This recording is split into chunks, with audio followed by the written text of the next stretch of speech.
Y'all see, I had to not the words. It ain't no place like home. It ain't no place like home. That's part of the curse too. That's what it is. You probably can't hardly see it. It ain't no place like home. That's part of the curse too. But it's there. It's all wrote there. You just have to look good. But it's in there. So I had to kind of like bring the words in and put them all up close together. I couldn't space them out because the thing will only allow you to type so much in the title or whatever. So that's what I entitled the video. There's no place like home, and that's part of the curse too. That's what I named. Um, not trying to reveal a bunch of business and all that kind of stuff, but when you look at modern day society, it is very toxic. You move somewhere now, especially if you are actually just borrowing, I'm gonna say borrowing, paying to live somewhere in a duplex or whatever. You're paying, even though you're paying your own costs and stuff like that. Those type of things can be a bit of a problem, especially depending on the type of landlords, landowners. You know what I'm saying? When you're dealing with landowners, when you're dealing with people that you really, it's like you really, it's slavery. All of it is slavery. You gotta, we understand that everything got rules. You know, everybody got rules. But come on, man. This is some things. It's just. It's like we already got it hard. We paying for shit. Just imagine how hard that is by itself. You have to wake up every day and you have to live. It's like you paying to live. You paying money. You giving money to somebody is to live. To let you have something that values you. And they say, no, I'm choosing, I'm your enemy and I want to make it hard for you. That's the way, that's how enemy works. An enemy is somebody, that's the definition of an enemy. Somebody that wants something from you, or somebody that know you need something, but in order to receive something, you got to give me what you don't want to give. You got to give that. You got to sacrifice and give that what you don't want to give. We know that you need money, number one. We know you don't want to pay that much money. But guess what? If you want this good thing, you got to pay me. You see what I'm saying? That's basically how you got to pay me. You got to pay me. We live in hold on, excuse me a minute. Let me get this in right quick. See this right here? This breaks it down in the Apocrypha.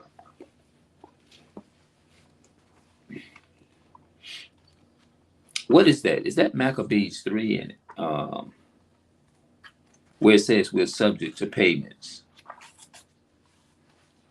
Maccabees. Is that first Maccabees or what? No, Baruch 3 and 8. Yeah, Baruch 3 and 8. I'm getting Maccabee. I haven't read it in a while. So here it is right here. It says be Maccabees chapter. Let me show that to you.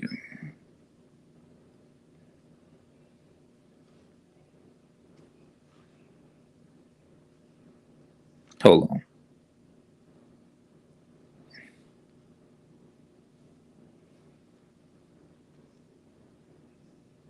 Baruch.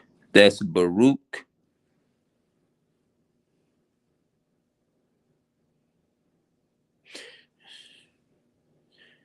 chapter 3.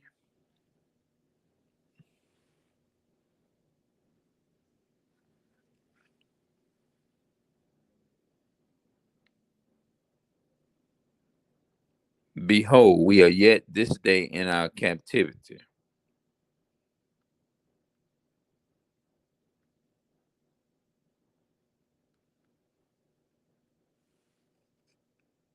since it's having a hard time trying to show it, I'm gonna go ahead and read this in. It says in Baruch chapter 3 and verse 8, Behold, we are yet this day in our captivity, where thou hast scattered us for a reproach and a curse, and to be subject to payments, according to all the iniquities of our fathers, which departed from the Lord our God. So, according to the sins of our foreparents and forefathers and foremothers, this is the reason why we're in the land of our enemies, paying for what we need. So, every time I think about buying something, if you think about it, we shouldn't even be. Things should be free for the so-called blacks, Hispanics, and Native American people. But it's like they said, let me tell you how sneaky the white man is. And see, and some of our people has been conditioned to do the same things to our people. Because our people, they're not the enemy, but they have been trained to be the devil against their own people. It's like everybody trying to get over on somebody. Everybody trying to beat somebody. Like a person can know that you don't have transportation. They can know that you don't have a car. And I'm using this video for educational purpose. So don't think I'm just sitting up and just don't think I'm not gonna get on the white. I'm not getting on the white man. I'm there. He the main one. He the main root of all the shit that goes on. So that's the reason why I'm talking about this the way that I'm doing. A lot of us as so-called black people think that we wrong for mentioning stuff like this, but we not. But it's a damn shame. Like think about it. Let's say you and whoever you is watching, I don't know. But let's just give an example and say it like this. Let's say if you only had, let's say 30, no, let's say if you only had $300, right? Let's just say if you had $300, you got to move. Let's just say if you got to move out your house, your apartment. You got your car need fixing. It need a lot of money. Like it don't. Let's say it don't need much work on. All it need is a battery. It need a little tune up. Let's just say you need probably just minor things like your sticker, your tag, get your insurance and all that up to date. It's gonna cost. Let's say it's gonna cost. I'm gonna make up a number. Let's say it's gonna cost you $6,000 to get your to get your insurance by itself. Then you got the plus you got to pay 600, 800, $900 just to get you some brand new tires for the car. You got to re-update and upgrade damn near everything except for the battery. You buy a battery, but you got a good motor in it, but you just need to upgrade the tires and all that. You don't have the money to fix that. The transmission. Let's just say it need an oil change. It need an oil change, and the motor is probably ain't but about 5 years old. And let's say if you want to update the motor, and it's gonna cost you, I'm going to say $5,000 to $6,000 just to update it and upgrade and get you a new motor in your car. The battery is good, but you need to upgrade it and get you a new motor. And it's going to cost you the motor. Let's say if the motor is about 6 to 7 years old, right? You ain't got none of that. You just got $300, or maybe let's say 500. Let's say you don't even have $500. All you got is like $300 to your name. Let's just say you have your rent gonna cost, let's say $1,000. Let's just say your rent gonna cost $1,000. Remind you ain't got no money to get your car up to date. You don't have nobody to help you move. Just think about this now. You don't have nobody to help you move. You ain't got no money to get your car fixed, but for $300 to your name. Now you got somebody that's gonna come around and say, "I help you, but I need some gas money." They don't care the type of condition that you're in. They telling you gas money. And just think about it. Let's say if your children helped those same people, didn't charge them nothing. They didn't charge them not one dime at all. But they coming to your family members and telling you to your face, I can help you move, but all I need is some gas money. They don't care about your money financial situation. They don't give a damn. All they give a damn about, I need gas for my truck, or I need gas for my car. I'm just making up something. I need gas for my car. Plus, if they offer to buy my food for the hard work, if they offer to buy my food for the work, you know what? I'm not going to even have the knowledge enough. I'm not going to even use the good judgment and say, no, that's all right. I got my own money. I can pay for my own food. But they turn around, and I'm not degrading nobody. Don't get it wrong. I'm not degrading nobody now. I'm just saying, I'm just using this for educational purpose, because I'm using to explain that these are the curses that our people are dealing with. And then they say, "Oh, you want something? You want something? You want some food?" And they say, "Yeah, yeah." And knowing that they got the money, but you still got to pay them gas. Now, they kids came over and bust their ass helping that person, right? Would you think that would be kind of fucked up? Although you do understand that some people want money and stuff, or they want something for their time. You do get that, right? But you're looking at the fact, well, okay, you're not being merciful to me. You know I don't have transportation. You got 2 or 3 transportations at your fucking house, and I'm just making up something. Now, mind you, I got to give you gas money, which that's a fair thing is to do that. You see what I'm saying? And then the person don't hella have no money, no transportation, none of that. You mean to fucking tell me you're not gonna have no kind of goddamn compassion whatsoever and say, well, the person, number one, the person don't have transportation. I got transportation. So I can at least be a little bit merciful in this goddamn situation. You see what I'm saying? I can be a little bit merciful in this situation. But no, they don't want to, or something like that.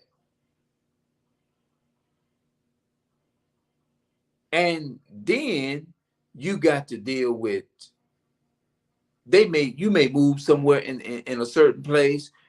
You got your family members plaguing you, telling you if you don't hurry up and get it, that they can. Now you ain't got nobody backing you. Everybody, you backed up in a corner, and you just your back is just against the damn road somewhere. You see what I'm saying? Nobody is having no mercy upon you. None of that shit. Not no fucking one. No one. And you be like, damn. Would you say that would be kind of fucked up? Now, how would you feel if anybody watching this? How would you feel if you was in a situation, a situation like that, and somebody just say, "Well, you know what? I'm gonna use this to my advantage." Since I know that, just like a woman can say, "I know I'm fine as hell. I know I'm fine. I know I'm all of that. I'm all of this and I'm all of that." You know what I'm saying? He loves me. He in love with me. He loves me because I'm fine. And I know I can get anything I want. I know I can get that nigga to spend that money on me. I can get him to spend the money on me. And in order for me to get him, I got to say, in order for you to get me, I got to spend the money. They know you're weak. They know that you're weak. I can get him, girl. I can get him. Watch me. In order for you to get in these or whatever you want to do, you got to spend some cash. You got to spend some money, right? Now, what they're doing, they're saying, you know what?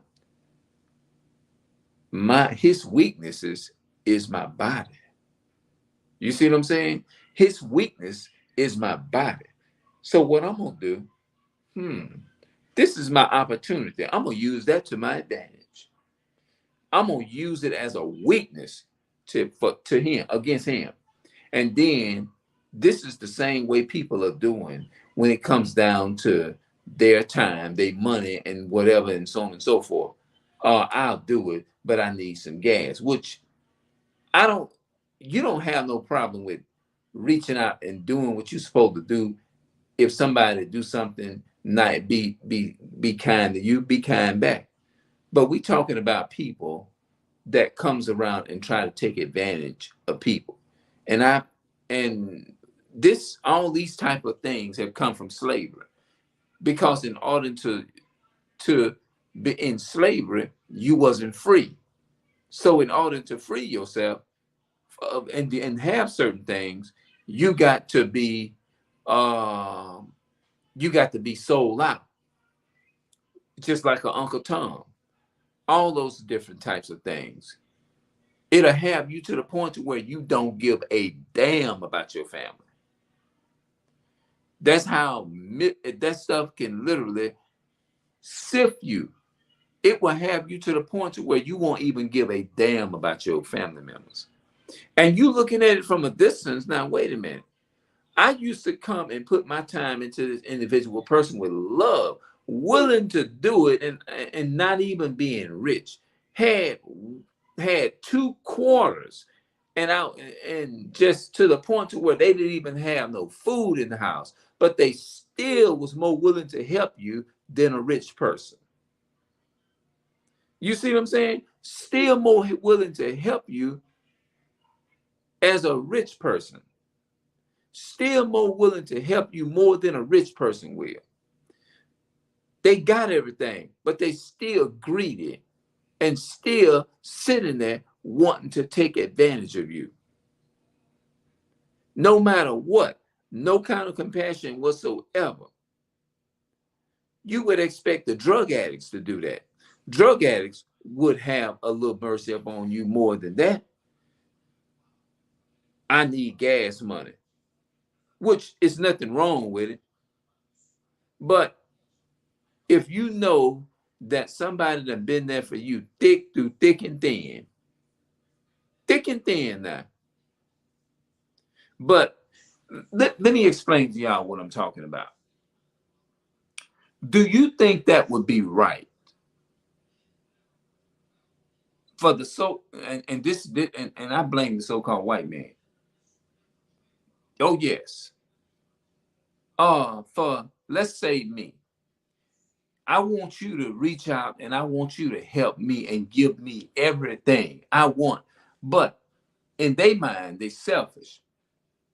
And all they thinking about is themselves. You see what I'm saying? They don't want to treat you like as they want you to treat them the way they want to be treated.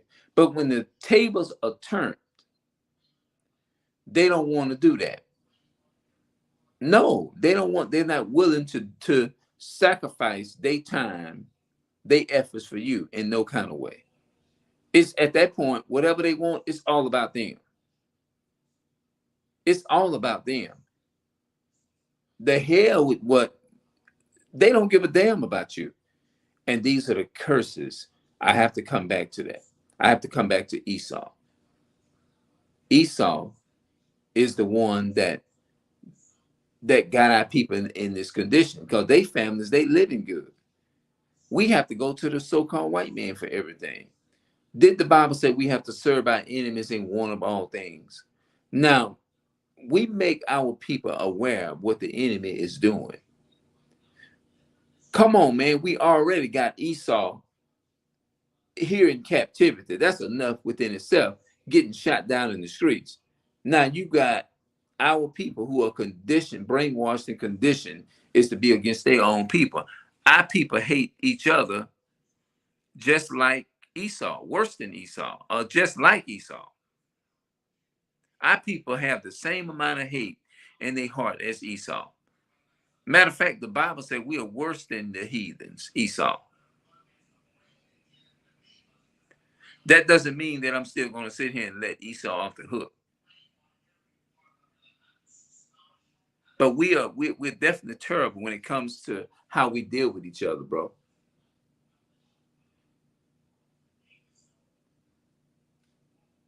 What if it's just like if I came to you and I want you to do everything for me. They have no problem with, I need you to come help me. I need you to do this here. But as soon as you ask them for the same thing, ooh, that's I can't do that. I can't do this. Oh no. But they want you to come and be a slave. Esau is already enslaving us. He is. But he know if they brainwash our people, condition our people into these things, and our people worship the so-called white man.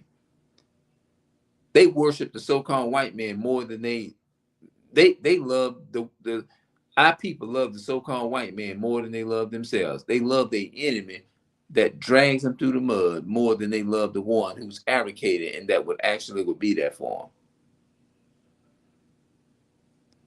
Talking about it's not about race, and you clearly can go in the Bible and you can see that it is about it. You go right there in Deuteronomy chapter 7 and verse 6. He clearly tells you that thou art an holy people unto the Lord thy God. The Lord thy God has chosen thee to be a special people unto himself above all people. That means above every nation that is upon the face of the earth. Go read it, Deuteronomy 7 and 6. So that's racist right there. God is separating people right there. You go to Deuteronomy chapter 32 and verse 7. Deuteronomy 32 and verse 8. When the Most High divided to the nation their inheritance, when he separated the sons of Adam. And if you go into the book of Luke chapter 3 and verses 23 all the way on down, I believe it says Jesus being the son of Joseph, being the son of Jacob, which was the son of Isaac, and Isaac, which was the son of Abraham, and all of that, and so on and so forth. You go right there in Luke and you read that, which was the son of Matthew, which was the son of Adam, which was the son of God. It goes all the way down to the lineage of how all those people was carried into captivity, into slavery. They was Israelites. You see what I'm saying? So we have these curses up on us. The so-called white man put us in these they are contributed to our sufferings and things that we go through on this planet. They are contributed to all the atrocities that our people go through. Yes, they are. I understand we can get out of them, but to a degree, we still gonna be subject to some kind of subjugated to their authorities in some way. Like people say you're free, right?